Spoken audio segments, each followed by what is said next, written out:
Bismillahirrahmanirrahim. Assalamualaikum warahmatullahi wabarakatuh. Alhamdulillahi nahmaduhu wa nasta'inu wa nastaghfiruh wa na'udzubillahi min syururi anfusina wa min sayyiati a'malina may yahdihillahu fala mudhillalah wa may yudlil fala hadiyalah.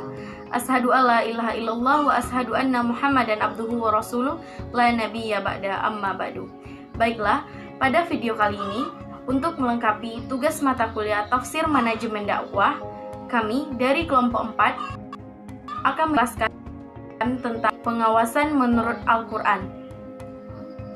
Quran Surat Al-Mujadilah ayat 7, Quran Surat Al-Tahrim ayat 6, dan Quran Surat As-Saff ayat 2-3. Sebelumnya, dosen pengampu Bapak Irwan Tutrisno SEME. Adapun yang kami bahas pada kali ini adalah tentang yang pertama, pengertian pengawasan. Yang kedua, dasar hukum pengawasan.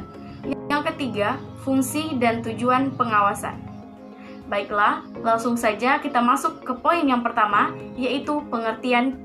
Pengawasan atau manajemen controlling adalah keseluruhan upaya pengamatan pelaksanaan kegiatan yang kita lakukan. Hal ini dilakukan agar kegiatannya nanti sesuai dengan rencana yang telah kita tetapkan sebelumnya.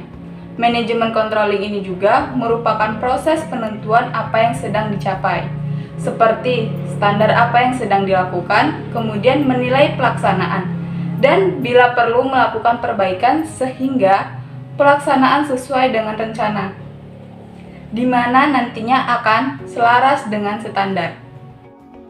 Dapat juga dikatakan, manajemen controlling adalah pengawasan tidak hanya melihat sesuatu dengan seksama dan melaporkan hasil kegiatan mengawasi tersebut, tetapi juga mengandung arti memperbaiki dan meluruskan sehingga mencapai tujuan yang sesuai dengan apa yang kita rencanakan. Manajemen controlling adalah proses melalui manajer berusaha memperoleh keyakinan bahwa kegiatan yang dilakukan sesuai dengan perencanaannya. Dari definisi tersebut, terlihat bahwa manajemen controlling diselenggarakan pada waktu kegiatan sedang berlangsung. Manajemen controlling juga sebagai alat untuk memantau dan menilai perencanaan dan pelaksanaan apa ada kesalahan yang menyimpang atau untuk kemudian dilakukan perbaikan, serta mencegah upaya tidak terulang lagi kesalahan dan penyimpangan tersebut. Jadi, dapat disimpulkan bahwa manajemen controlling adalah tindakan atas proses kegiatan untuk mengontrol dan menilai terhadap pelaksanaan pekerjaan yang sesuai dengan rencana yang sudah ditentukan. 2. Dasar hukum pengawasan. Pengawasan atau controlling menurut Al-Quran adalah untuk mengukur dan mengkoreksi kerja bawahan, untuk memastikan bahwa tujuan rencana yang didesain sedang dilaksanakan. Nah, dalam konteks ini, implementasi syariah diwujudkan melalui 3 pilar pengawasan, yaitu yang pertama, ketakwaan individu, bahwa seluruh personil perusahaan dipastikan dan dibina agar menjadi manusia yang bertakwa. Yang kedua, kontrol anggota. Dalam suasana organisasi yang mencerminkan sebuah tim, maka proses keberlangsungan organisasi selalu akan mendapatkan pengawasan dari personilnya sesuai dengan arah yang telah ditetapkan. Yang ketiga, penerapan atau supremasi aturan. Organisasi ditegakkan dengan aturan main yang jelas dan transparan dan tidak bertentangan dengan syariah. Nah, dalam pandangan Islam menjadi syarat mutlak bagi pemimpin untuk lebih baik dari anggotanya, sehingga kontrol yang ia lakukan akan efektif. Di lain sisi, Al-Quran juga banyak menyebutkan mengenai mengontrol dan mengoreksi kepada diri sendiri dan ancaman bagi yang melanggarnya. Quran Surah Al-Tahrim ayat 6 menyebutkan, A'udzubillahi minasyaitonirrajim. Bismillahirrahmanirrahim. Ya ayyuhalladzina amanu qu anfusakum wa ahlikum nara wa quduhan nas wal hijarah 'alaiha malaikah ghilazun syidadul la yu'sunallah ma amarahum wa yaf'aluna ma yu'marun. Yang artinya, hai orang-orang yang beriman, peliharalah dirimu dan keluargamu dari api neraka yang bahan bakarnya adalah manusia dan batu. Penjaganya malaikat-malaikat yang kasar, keras, dan tidak mendurhakai Allah terhadap apa yang diperintahkannya kepada mereka, dan selalu mengerjakan apa yang diperintahkan. Kemudian, firman Allah dalam Quran surah Al-Mujadalah ayat 11 yang artinya, "Dan apabila dikatakan berdirilah kamu, maka berdirilah. Niscaya Allah akan mengangkat derajat orang-orang yang beriman di antaramu dan orang-orang yang diberi ilmu beberapa derajat. Dan Allah Maha teliti apa yang kamu kerjakan." Nah, permulaan ayat tersebut dimulai dengan sebuah pertanyaan. Sejatinya ayat tersebut menegaskan bahwa Allah adalah yang Maha mengetahui.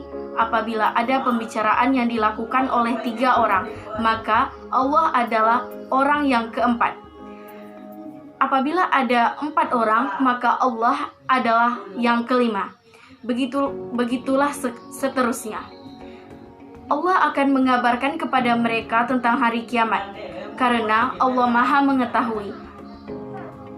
Tabari dalam tafsirnya menjelaskan bahwa pada ayat ini Allah menegaskan kepada Nabi Muhammad SAW bahwa Allah Maha mengetahui segala sesuatu yang ada di langit dan di bumi.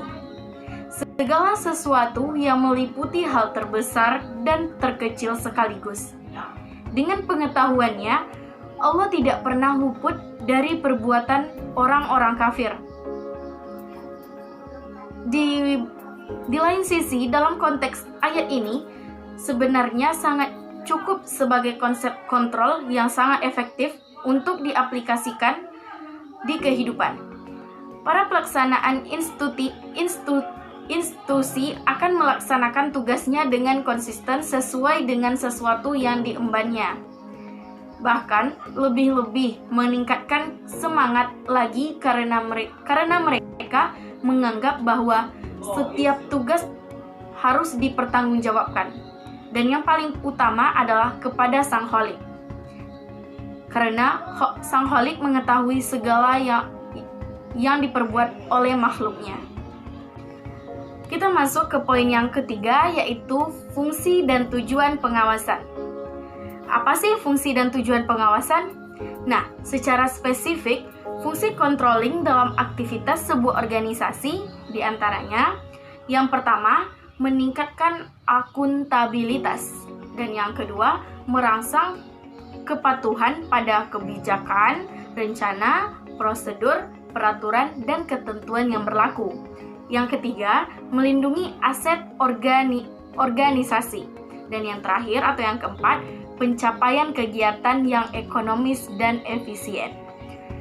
Fungsi pengawasan ini akan dapat dilakukan dengan maksimal apabila dalam proses pelaksanaannya tetap berpegang pada azas-azas fundamental dari upaya pengawasan tersebut. Nah, adapun azas-azas dari pengawasan atau pengendalian yang dimaksud adalah efektivitas, efisiensi, kejujuran, transparansi, dan tindakan korektif. Di dalam Al-Quran, fungsi pengawasan dapat terungkap di antaranya pada Quran Surat As-Saff ayat 2, yang artinya, "Wahai orang-orang yang beriman, kenapakah kamu mengatakan sesuatu yang tidak kamu kerjakan? Amat besar kebencian di sisi Allah bahwa kamu mengatakan apa-apa yang tiada kamu kerjakan." Quran Surat As-Saff ayat 2-3. Nah, ayat tersebut memberikan ancaman dan peringatan terhadap orang yang mengabaikan pengawasan terhadap perbuatannya. Di lain itu, beberapa hadis Rasulullah SAW juga menganjurkan perlunya melaksanakan pengawasan atau evaluasi dalam setiap pekerjaan kita. Ajaran Islam sangat memperhatikan adanya bentuk pengawasan terhadap diri terlebih dahulu sebelum melakukan pengawasan terhadap orang lain. Dalam pandangan Islam, Segala sesuatu harus dilakukan secara terencana dan teratur, tidak terkecuali dengan proses kegiatan belajar mengajar yang merupakan hal yang harus diperhatikan. Karena substansi dari pembelajaran adalah membantu siswa agar mereka dapat belajar secara baik dan maksimal. Manajer dalam hal ini berarti mengatur atau mengelola sesuatu hal agar menjadi lebih baik lagi. Tujuan melakukan pengawasan, pengendalian dan koreksi adalah untuk mencegah seseorang jatuh terjerumus kepada sesuatu yang salah. Tujuan lainnya adalah agar kualitas kehidupan terus meningkat. Inilah yang dimaksud dengan tausiah, dan bukan untuk menjatuhkan. Fungsi manajerial pengawasan adalah untuk mengatur dan mengoreksi kerja bawahan untuk memastikan bahwa tujuan organisasi dan rencana yang didesain sedang dilaksanakan. Dalam konteks ini, implementasi syariah diwujudkan melalui 3 pilar pengawasan, yaitu yang pertama, ketakwaan individu, bahwa seluruh personel perusahaan dipastikan dan dibina agar menjadi manusia yang bertakwa. Yang kedua, pengawasan anggota. Dalam suasana organisasi yang mencerminkan sebuah tim, maka proses keberlangsungan organisasi akan selalu mendapatkan pengawasan dari personilnya sesuai dengan arah yang telah ditetapkan. Dan yang ketiga, penerapan atau supremasi aturan. Nah, organisasi ditegakkan dengan aturan main yang jelas dan transparan dan tidak bertentangan dengan syariah. Nah, dari penjelasan tersebut, maka dapat ditegaskan bahwa pengawasan sebagai upaya pengecekan atas jalannya perencanaan atau planning dalam organisasi. Ini bertujuan untuk menghindari kegagalan atau akibat yang lebih buruk lagi. Mengenai faktor ini, Al-Quran memberikan konsepsi yang tegas agar hal yang bersifat merugikan tidak terjadi. Tekanan Al-Quran lebih dahulu pada introspeksi, evaluasi diri pribadi sebagai pemimpin, apakah sudah sejalan dengan pola dan tingkah berdasarkan planning dan program yang telah dirumuskan semula. Setidaknya menunjukkan sikap yang simpatik dalam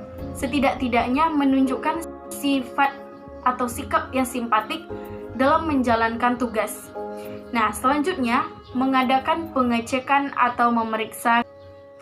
Nah, dari keseluruhan penjelasan tadi dapat kita tarik kesimpulan bahwa pengawasan atau manajemen controlling adalah keseluruhan upaya pengamatan pelaksanaan kegiatan guna menjamin bahwa berbagai kegiatan tersebut sesuai dengan rencana yang telah ditetapkan sebelumnya. Manajemen controlling adalah proses penentuan apa yang harus dicapai, yaitu standar. Apa yang sedang dilakukan, yaitu menilai pelaksanaan. Dan bila perlu, melakukan perbaikan-perbaikan sehingga pelaksanaan sesuai dengan rencana, yaitu selaras dengan standar. Pengawasan controlling menurut Al-Quran adalah untuk mengukur dan mengoreksi kerja bawahan untuk memastikan bahwa tujuan organisasi dan rencana yang didesain sedang dilaksanakan. Dalam pandangan Islam menjadi syarat mutlak bagi pemimpin untuk lebih baik dari anggotanya, sehingga kontrol yang ia lakukan akan efektif. Ini berdasarkan Quran Surat Al-Mujadilah ayat 7, Quran Surat Al-Tahrim ayat 6, dan Quran Surat As-Saff ayat 2-3. Tujuan melakukan pengawasan, pengendalian, dan koreksi adalah untuk mencegah seseorang jatuh terjerumus kepada sesuatu yang salah. Selain itu, tujuan lainnya adalah agar kualitas kehidupan terus meningkat. Inilah yang dimaksud dengan tausiah, dan bukan untuk saling menjatuhkan. Baiklah, hanya itu yang dapat kami jelaskan dari kelompok kami, kelompok 4, pada materi kami yaitu pengawasan menurut Al-Quran. Lebih dan kurangnya kami mohon maaf. Wassalamualaikum warahmatullahi wabarakatuh.